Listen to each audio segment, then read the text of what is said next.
선생님 지금 캐는 게 네, 지금 둥글레 싹이 나와 있는데 여기는 제가 일부러 찾아봤어요.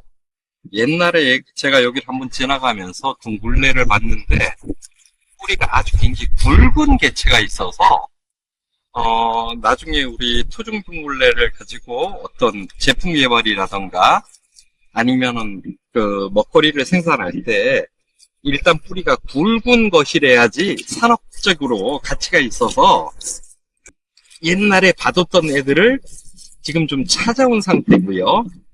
역시나 그때는 많지는 않았는데 지금은 굉장히 많이 늘어나 있고요. 제가 요거를 한두 뿌리를 좀 캐갖고 둥글레 뿌리 상태를 좀 보여드릴게요. 자, 이게 지금 둥글레가 캐진 상태고요. 자, 보시면 이 뿌리 굵기가 손가락 굵기가 나와요. 자, 이렇게 제 손가락 통통하고 굵은데 제 손가락보다 더 굵어요. 맞아. 그래서 일반적으로 우리가 둥글레를 캐다 보면 하늘고 이 손가락보다 작은데 여기 있는 둥글레는 굉장히 커요. 그래서 그걸 가지고 조금 이식을 해서 여기에 보면은 한 10,000주는 되는 것 같아요. 바닥까지 완전히 깔려 있는 게 한 10,000주는 되는 것 같은데 그 중에 몇 주를 캐갖고 안으로 들어가서 정원에다 심어 놓고 향후에도 이렇게 굵은 개체가 나오는지, 이 정도면 지금 우리가 관행재배로 농약과 비료를 줘도 이 굵기가 안 나와요.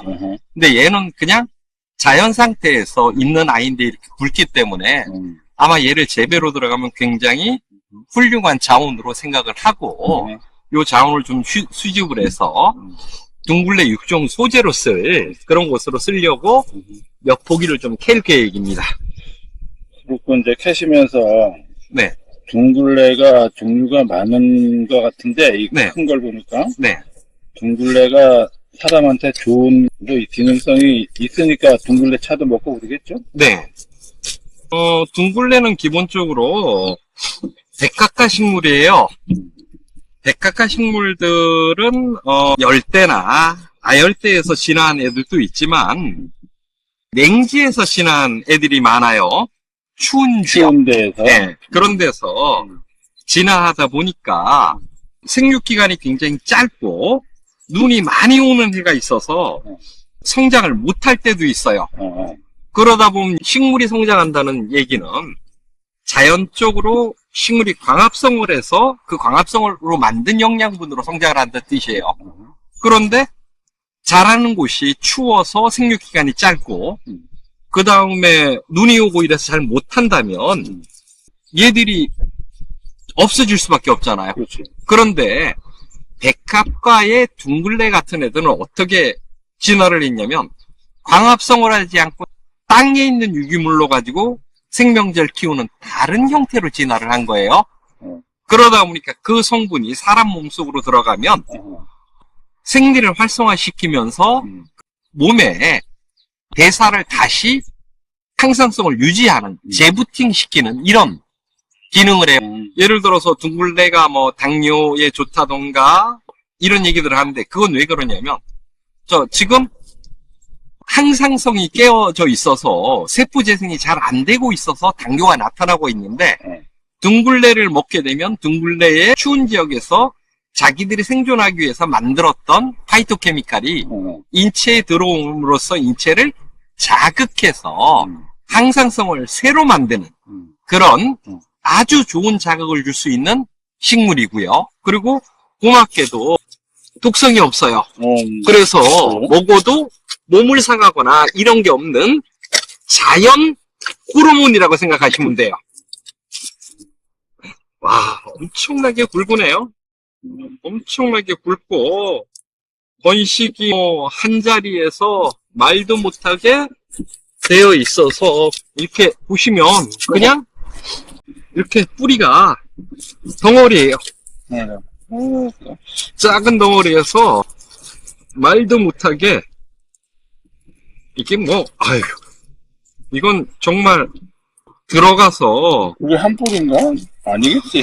이게 전체가 한 뿌리고요. 정말? 예, 전체가 한 뿌리고, 제가 10여 년 전에 얘를 볼 때는, 불과 한 10여 촉짜리 정도밖에 안 됐던 애고, 굉장히 생육이 좋아서, 나중에 언젠가는 얘를 중요한 자원으로 쓰면 좋겠다. 이렇게 생각했던 애인데, 10여 년 만에 와서 보니까, 정말로 좋게 자연 상태에서 증식이 많이 되어 있어서, 이렇게 완전 돌틈에서 나오고 있는데, 이렇게 아주 떡을 이루고 있어요. 자체가. 떡을 이루고 있고, 조금만 캐서 갖고 가서, 얘들을 육종 소재로서, 키워서, 우리 토종 둥글레로 좋은 산업적인 그런 가치 있는 그런 아이로 바꿔보겠습니다. 그래서 잘 된다면 좋은 둥글레 품종 쪽으로 나갈 수도 있고요. 그런 작업을 하기 위한 준비 과정을 한번 가보겠습니다. 생육이 너무 좋고 성질이 참 좋네요. 그런데 이게 네. 싹이 네. 다른 식물들 짝보다 엄청 크네. 네, 지금 외관상 뿌리 형태로 봐서는 용둥굴레나 왕둥굴레 계열로 보여요. 그런데 이거는 이제 꽃이 다 펴봐야지 최종적으로 이거는 지금 재배하는 환경 굵기가 나오죠. 굉장히 우수한 품종으로 한번 만들어 보겠습니다. 판경이라는 둥글레는 재배를 하기는 해요? 예, 지금 이제, 층층둥글레 쪽에서, 중국에서 들어온 걸로 지금 농가에서 재배를 하고 있어요. 그래서 그 둥글레가 쓰이기는 하는데, 일반 둥글레에서는 지금 약재나, 이런 쪽으로 쓰이지를 않아요. 그리고 우리가 쓰는 둥글레 중에서는 우리 자생종 둥글레가 이렇게 사용되는 경우가 없어서 그래서 우리 자생종 둥글레로 어떤 품종이나 이런 걸 육종하면 어떨까? 정말 상상 외로 뿌리가 크고 많이 나옵니다. 지금 조금 이렇게 해치고 있는데 이거는 흑반 둥글레 반. 네, 그렇게 좀 기다리고. 네, 나오고 있습니다. 이거는 기능성식품으로 쓰이는 둥글레는 없어요? 다행히 둥글레가 이렇게 어떤 품종은 식용이 되고 어떤 건 품종은 식용이 안 되고 이런 건 없어요. 둥글레는 전체적으로 식품으로 사용할 수 있는 아이라서 우리가 흔히 길 같은 데 가보면 둥글레 차라던가 둥글레 제품들이 볶아서 많이 나오죠. 식용에는 독성이 없기 때문에 문제가 없는 아이인데 우리 토종 둥글레가 뿌리가 가늘고 생육이 안 좋기 때문에 수량성이 떨어져서 재배 품목에서 빠져있던 건데 지금 이 정도의 성장 정도라면 지금 밭에서 일반적으로 재배하는 둥글레와 비교해도 수량이나 이런 데서 전혀 처지지 않는 그런 둥글레로 보입니다. 그런데 이게 몇 년이나 커서 이만큼 컸을까? 제가 이거 본 거는 10년 넘었어요. 10년 넘었고 그때에 발견한 게 한 11표짜리 요만한 거였어요. 그런데 얘가 지금 한 포기가 한 3평 정도 큰 것 같고요. 3평 채 안 되거나 3평 정도 큰 것 같고 최면은 한 7, 80kg가 넘게 나올 것 같아요. 예. 지금 이렇게 수량이 나온다면 이거 보세요. 사이즈가 엄청나고요. 그리고 또 재밌는 게 하나가 지금 캐면서 나오는 게 있는데 둥글레가 기본적으로 한 2, 3년 되면 썩어요. 그런데 얘들은 지금 뒤촉이 오래돼 있는데도 지금 썩은 개체가 안 나오고 있어요. 예, 이것도 좋은 특성이죠. 둥글레를 재배하면서 자꾸 썩어버리면 상품적 가치가 없는데 얘는 지금 썩은 개체가 안 나와요. 그리고 한쪽에서 굉장히 여러 촉으로 그 번식이 잘 되고 있는 부분이고요.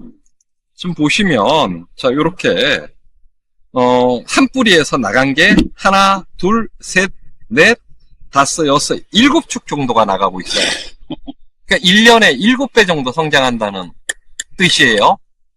한 축이 7개면 내년에는 7 곱하기 7이란 뜻이에요. 그러니까 엄청나게 성장을 잘하는 그런 특성이 있으면서 뿌리가 썩지 않는 아이. 상당히 매력적이고요. 또 하나는 지금 제가 이 둥글레를 캐는 곳을 보면 뱀딸기 하고요. 그 다음에 자, 괭이눈. 그리고 쇠뜨기가 나와요. 요 식물 3가지가요. 맞아. 그리고 자, 산개불 주머니도 있어요. 이 식물이 다 같은 특성이 뭐냐면 습지에서 자라는 애예요. 수분이 마르지 않고 축축한 곳에 자라는 아이예요. 근데 둥글레는 붉은 풀이에요. 퇴근이에요. 그래서 습기가 많은 곳에 들어가면 자연적으로 썩게 돼 있는 아이예요. 근데 얘는 지금 이렇게 습한 땅에서도 썩지 않는 둥글레라는 얘기는 재배할 때 썩지 않기 때문에 품종으로서 아주 뛰어난 좋은 특성이 보여지는 거죠. 또는 밭에다 심는 뭐 작물화를 하면 네. 심을 때 어떻게 해야지 안 죽을까? 얘 여기 갖다 심을 수는 없는 거고. 둥글레는 재배성에서는 굉장한 단점이 있는 게 하나가 있어요. 뭐냐면 옮겨 심고 나면 그의 성장을 안 한다는 거예요. 그냥 멈춰 있어요. 그리고 내년 되면 어떻게 하면 땅속에서 먼저 자라요. 뿌리를 땅속에서 막 자란 다음에 그 다음에 지상부가 보여요. 그래서 일반적으로 둥글레를 재배를 할 때는 3년 정도를 재배 기간으로 잡아요. 그러니까 그 첫 해 이식했을 때는 촉이 5개면 5개에서 더 이상 안 들어가고 그대로 있어요. 땅을 파보면 이 5개가 땅속으로 번지면서 땅을 먼저 차지하죠. 지경을 먼저 다. 예, 그리고 내년 되면 이제 5개가 아니고 한 10촉 정도 나올 때 되면 훈련 가면 이제 어떻게 된 거냐면 이게 수십 개로 늘어나면서 급작실이 7배씩 이렇게 늘어나는 기하급수적으로 늘어나는 그런 수량을 보이는 아이라서 둥글레를 옮겨 심고 첫 해에 1년 키워서 수확을 보겠다거나 이런 생각은 안 됩니다. 잠깐 캤는데 이렇게 많이 캤어. 네, 뭐 엄청납니다. 근데 이게 딱 개울가에 물에 잠겼다가 안 잠겼다가 뭐 그럴 것 같기도 한데. 예, 여기는 지금 수변에 아주 가까워요. 그리고 땅이 질어요. 그리고 옆에 지금 그 전호나물 같은 게 옆에 보면 자라고 있어요. 그렇지. 이 전호나물은 그 습하고 물에 잠기는 곳에 사는 식물이에요. 그러니까 둥글레는 그런 곳에 못 자라요. 둥글레는 건조하고 배수가 잘 되는 곳에만 자라는데 얘는 생리적으로 반대죠. 이거는 품종을 육종하는 데 있어서 아주 중요한 포인트가 됩니다. 뿌리 굵기가 엄청나죠? 네, 엄청난 뿌리 굵기를 가진 아이고요. 뭐, 이 정도면, 이건 뭐, 나오는 수량이, 보세요. 이게, 그냥 번식이 돼서, 이 습한 곳에서도 엄청나게 번식을 하면서, 썩지 않고 있어요. 병이 들지 않고 있어요. 네. 이렇게 굵은 뿌리면 100% 썩어야 되는 게 정상인데, 안 썩는 거. 그러니까 이걸 내병성이라 그러는데, 그렇지. 내병성은 충분히 확보하고 있는 계열로 보여서, 이제 가지고 들어가서, 한 2, 3년 재배를 하면서 이 특성이 그대로 유지되는지, 그 다음에 이게 산업적으로 가치가 있는지, 그 다음에 성분 같은 것들을 분석해서 둥글레에서 목표로 하는 성분들이 똑같이 나오는지 그런 바이오적인 접근과 재배 조건들 이런 걸 전부 다 맞춰보면 되겠죠. 들어가셔서 저 촬영할 게 있으면 촬영하겠습니다. 네.